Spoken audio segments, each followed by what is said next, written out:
కొండ మీద గోలేమిటని అడిగితే ఎవరో రహస్యంగా మాట్లాడుకుంటున్నారు అని వెనుకటికి చెప్పినట్టు కూటమి ప్రభుత్వంలో ఎంత రహస్య సమాచారమైనా క్షణాల్లో అది వైరు వర్గానికి లీక్ అవుతోంది.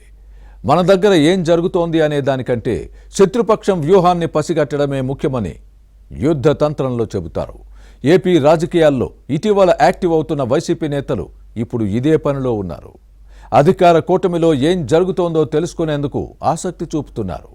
తమ మనుషుల్ని అటువైపుకు పంపి అక్కడున్న వారిని కూడా మచ్చిక చేసుకొని సమాచారం రాబడుతున్నారు. కూటమి పక్షాలతో పాటు అధికార యంత్రాంగంలోనూ కొందరు లీక్ వీరులు తయారయ్యారు. అసలు ఈ లీక్ వీరులు ఏం చెబుతున్నారు? చేమ చిటుక్కుమన్న సమాచారం ప్రత్యర్థి పార్టీలకు ఎలా చేరిపోతోంది?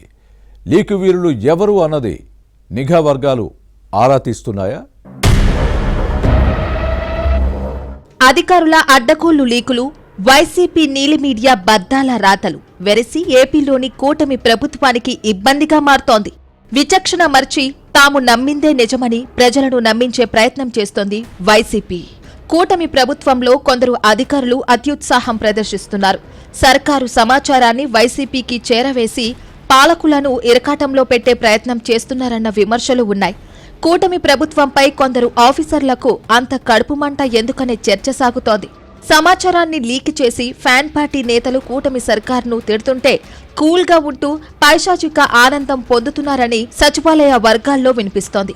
ఎవరైనా మంత్రి లేక ముఖ్యమంత్రి ఏదైనా అంశంపై సమీక్ష నిర్వహించి మీడియా ముందుకు రాబోతున్నారంటే ఆ సమాచారం ముందుగానే ప్రత్యర్థి వైసీపీ నేతలకు చేరిపోతుందంటే పరిస్థితి ఎలా ఉందో అర్థం చేసుకోవచ్చు. ఈ వ్యవహారంపై పాలక పెద్దలు తలపట్టుకుంటున్నారు. గత ఎన్నికల్లో వైసీపీని ప్రజలు మట్టి కరిపించారు.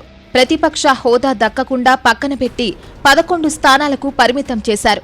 కొంతకాలం సైలెంట్ గా ఉన్న ఫ్యాన్ పార్టీ నేతలు ఆ తర్వాత కూటమి ప్రభుత్వం మెడికల్ కాలేజీలను ప్రైవేటు పరం చేస్తుందంటూ ఆందోళన చేసి యాక్టివ్ అయ్యారు. అయినప్పటికీ కొన్ని జిల్లాల్లో ఇంకా స్తబ్దుగానే ఉన్నారు. ఇటీవల రాష్ట్ర సచివాలయం, టీడీపీ కేంద్ర కార్యాలయాలతో పాటు కొన్ని కీలక శాఖల్లో ఏం జరుగుతుందో తెలుసుకునేందుకు వైసీపీ తమ మనుషులతో పాటు అక్కడ ఉన్న కొందరు వ్యక్తులను మచ్చిక చేసుకుంది. వారి ద్వారా ప్రభుత్వం, పార్టీతో పాటు రాష్ట్ర పరిపాలనకు గుండెకాయ వంటి సచివాలయంలో జరుగుతున్న పరిణామాలను ఎప్పటికప్పుడు తెలుసుకునే ఏర్పాటు చేసుకుంది. లీకు వీరులు ఎప్పటికప్పుడు సమాచారాన్ని వైసీపీ నేతలకు చేరవేస్తున్నారు. ముఖ్యంగా సచివాలయంలోని సెక్షన్ ఆఫీసర్లతో పాటు ఐఏఎస్ అధికారుల్లో కొందరు ఎప్పటికప్పుడు శాఖల వారీగా సమాచారాన్ని వైసీపీకి చేరవేస్తున్నారని కూటమి ప్రభుత్వం అనుమానిస్తోంది. దీంతో పాటు రాజకీయ ఎత్తుగడులను ఎప్పటికప్పుడు వైసీపీ పసిగడుతోందని భావిస్తోంది. ఇక రాయలసీమ ఎత్తిపోతల పథకంపై అధికార విపక్షాల మధ్య మాటల యుద్ధం జరుగుతున్న సమయంలో వైసీపీ నేతలు సామాజిక మాధ్యమాలతో పాటు సొంత మీడియాలో హోరెత్తించారు. ఈ ప్రాజెక్ట్ పనులను చంద్రబాబు నిలిపివేశారని ప్రచారం చేశారు. భోగాపురం ఎయిర్పోర్ట్ తమ క్రెడిట్ అంటూ ఫ్యాన్ పార్టీ నేతలు హడావిడి చేసి సోషల్ మీడియాలో పోస్టులు పెట్టారు. అయితే కూటమి ప్రభుత్వం 2 రోజుల తర్వాత మేల్కొంది. ఈలోపు వైసీపీ కూడా కూటమిపై దృష్టి పెట్టింది. రాయలసీమ ఎత్తిపోతల పథకం పనులు ఎప్పుడు నిలిపివేశారు? కేంద్ర జల సంఘం, కృష్ణానది యాజమాన్య సంస్థ, కేఆర్ఎంబీ, నేషనల్ గ్రీన్ ట్రిబ్యునల్ ఇచ్చిన ఉత్తర్వులతో పాటు పవర్ పాయింట్ ప్రెజెంటేషన్ తయారు చేసి ఈ నెల 6న సచివాలయంలో రాష్ట్ర జలవనరుల శాఖ మంత్రి నిమ్మల రామానాయుడు మీడియా ముందుకు రావాలని నిర్ణయించారు. ఆ సమాచారం ముందు రోజు సాయంత్రమే వైసీపీ నేతలకు చేరింది. అందుకే సరిగ్గా అదే సమయానికి రాయలసీమ వైసీపీ నేతలందర్నీ ఏకం చేసి మరీ శ్రీశైలం ప్రాజెక్టు సమీపంలోని పోతిరెడ్డిపాడు హెడ్ రెగ్యులేటర్ దగ్గరకు పంపి హడావిడి చేశారు. అక్కడ చూసేందుకు ఏమీ లేకపోయినా కొద్దిసేపు అటూ ఇటూ తిరిగి బ్లూ మీడియాతో మాట్లాడి వెళ్లిపోయారు. పైగా పర్యటనను యూట్యూబ్ లింక్ ఇచ్చారు. మరోవైపు రాష్ట్ర స్థూల ఉత్పత్తి జీఎస్టీపీ పెరిగిన అంశంపై సమీక్షించేందుకు ఇటీవల ముఖ్యమంత్రి చంద్రబాబు నాయుడు సచివాలయంలో శాఖాధిపతులు, ముఖ్య కార్యదర్శులు, ఇతర అధికారుల సమావేశం ఏర్పాటు చేయాలని నిర్ణయించారు. కానీ ఆ మరుక్షణమే వైసీపీకి సమాచారం చేరిపోయింది. వెంటనే పార్టీ నేతలు తమ ప్రసార సాధనాల్లో విష ప్రచారం చేశారు. అదే సమయంలో మీడియా సమావేశం ఏర్పాటు చేసి ప్రభుత్వం తప్పుడు లెక్కలు చెబుతోందంటూ ఆరోపించిన విషయాన్ని గుర్తుపెట్టుకోవాలి.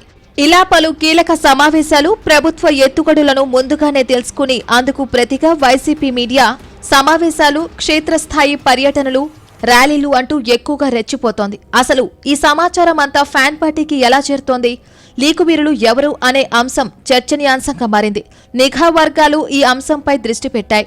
అటు అధికారుల్లోనూ ఇటు పార్టీలో లీకు వీరులు ఎవరనే అంశంపై ఆరా తీస్తున్నాయి. తమ వ్యూహాలు శత్రువుకి తెలిసిపోతే రాజకీయ తంత్రంలో దెబ్బతింటామని టీడీపీ మంత్రి వ్యాఖ్యానించారు. 2014 నుంచి 2019లో కొందరు అధికారులు డబుల్ గేమ్ ఆడారని, అలాంటి వారు ముఖ్యంగా 2018 నుంచి బహిరంగంగానే వైసీపీకి సహకరించిన విషయాన్ని గుర్తు చేశారు. అధికారంలోకి వచ్చిన తర్వాత అటువంటి వారికి మళ్లీ కూటమి ప్రభుత్వంలో పెద్దపీట వేశారని ఆ మంత్రి విశ్లేషించారు. అలా చేయడంతో ఇలాంటి అనర్థాలు జరుగుతున్నాయన్న వాదనలు ఉన్నాయి. ఇటువంటి వాటిని అరికట్టకపోతే అసలుకే ఎసరొస్తుందని ఆ టీడీపీ నేత వ్యాఖ్యానించారు. మరి లీకు వీరులను కట్టడి చేసి ప్రభుత్వ సమాచారం బయటకు పోకుండా చేయడానికి కూటమి ప్రభుత్వం ఎలాంటి చర్యలు తీసుకుంటుందో చూడాలి.